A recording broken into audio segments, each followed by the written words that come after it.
Marcus Wilson, former staff member at St. Louis University. What's up, Marcus? What's up, Richie? How you doing, man? Hanging out, man. Hanging out with you. I uh, Yep.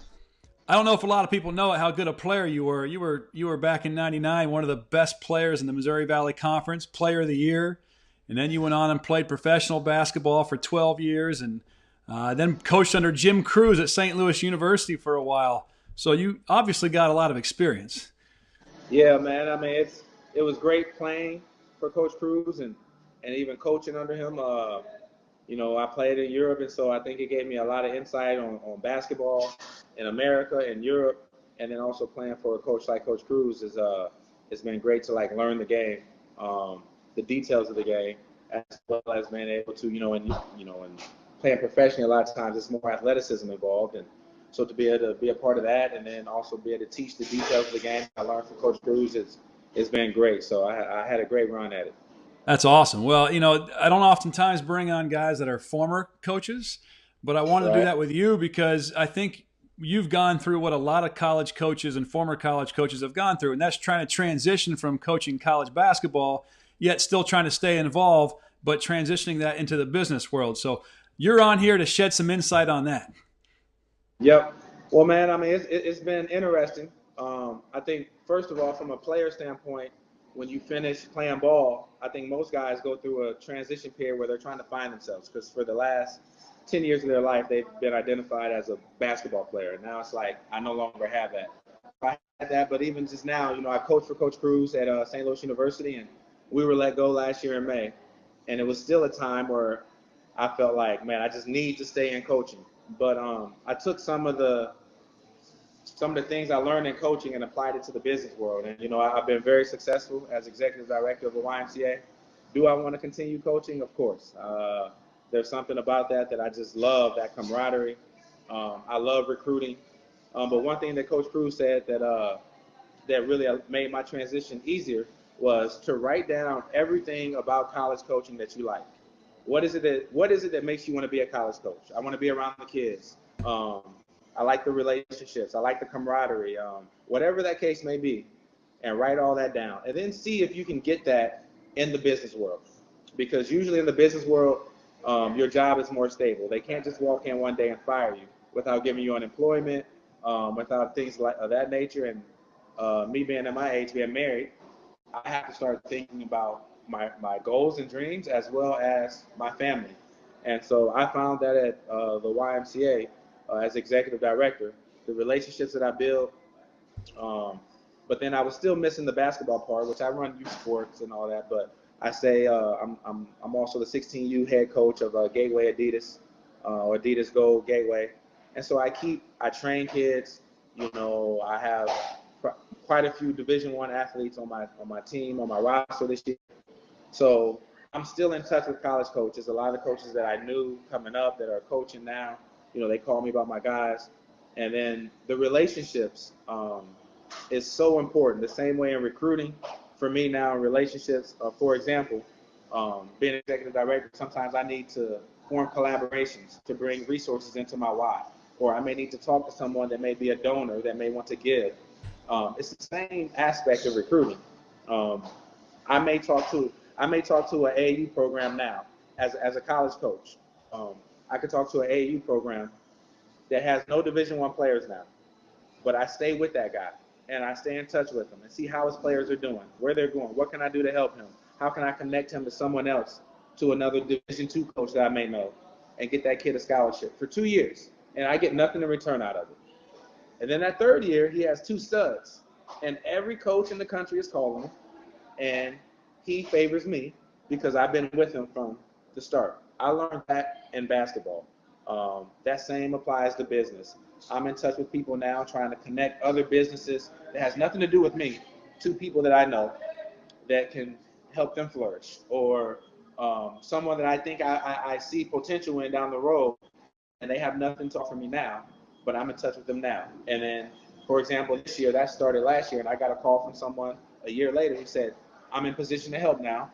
I want to give you a few $1,000s. I didn't know that was coming. That was just a relationship thing that built up from what I learned in basketball. So it's all interchangeable. I just think that as basketball coaches, sometimes we get so involved in the game and we don't see a way out or how we're going to be happy without basketball. And it's possible. I am now. I will say I do want to continue coaching and I want to get back in the game. But some of the same things that I learned in basketball have made me pretty successful in the business world where I'm doing pretty well where I'm at.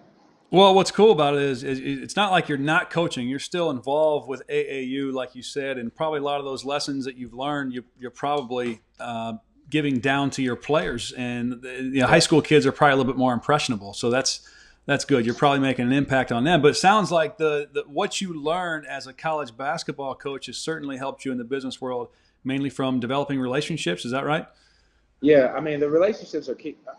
I'm not telling someone something they don't already know. Maybe I am, but if you don't have relationships either with AAU coaches, the directors of their programs, other coaches across the country, to try to get into the game, it's really hard to be successful. And I learned that by watching some of the other really good recruiters in the country and talking to them about what do they do to land some of the top guys. And it has translated directly into business. I took over a YMCA that was struggling financially, and so now we are making money.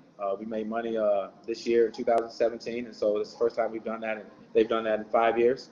And that all came from basketball, the skill set of basketball, being able to be a part of the team, but more importantly, those relationships that you never know when you plant that seed when you're going to see the fruition of all that. But when you plant it and you still nurture it, it may be 1 month, it may be 1 year, it may be 2 years, it may be someone that calls someone else and says, "Hey, do you know this guy?" Yeah, I know him. I mean, if I were you, I'd mess with him. And I have no idea these two people meet. They knew each other. But to treat everyone well, to continue to nurture relationships has been has been the key to my success in business. And it's what I think that I'm good at as far as basketball, which is why I think that I would be a very good recruiter if I had the opportunity to continue to get back into the game. And a lot of the AAU programs and coaches and directors that I've stayed in contact with, even in not only St. Louis, but all across the country, like you said, AAU, in the gauntlet. Anytime I'm there, I'm trying to make sure I text people and let them know I'm there and stay in contact. So it's all relationships. It's time consuming, but it's worth it. I'm a people person, so it doesn't feel like work to me. But for anybody out there wondering, how do I get into the game or how do I maintain relationships? I mean, you just have to continue to call people, stay in touch with the people that are good to you, and just make sure that you're always available to let them know that you're willing to help. Because one day they will be able to turn around and help you. I don't know when that day will be, but it will come around. I appreciate your thoughts on that because I think there's more coaches out of coaching than there are in coaching. So your opinions and feelings here certainly can probably help a lot of people. Yep. I mean, I talk to a lot of guys who are out of the business, Richie, and I think we talked about this before. It's just the fact of so many people, they want to be college coaches, and I'm not even sure if they know why. It sounds glamorous. If it's just because they like coaching kids, I'm sure they can get a high school coaching job. Mm-hmm. But there's something more to it in college, and I get that because I've been there. But there are other ways to be successful and take care of your family and be more stable for your family. But if you're looking to get back in, if you're out, I would definitely recommend coaching AAU, high school, contacting people through Twitter, Instagram, developing relationships. Some people won't call you back. Some people won't text you back. Some people won't meet with you when you ask to meet with them. Okay, I'll try it again in 3-4 months. That you're going to have to keep telling me no.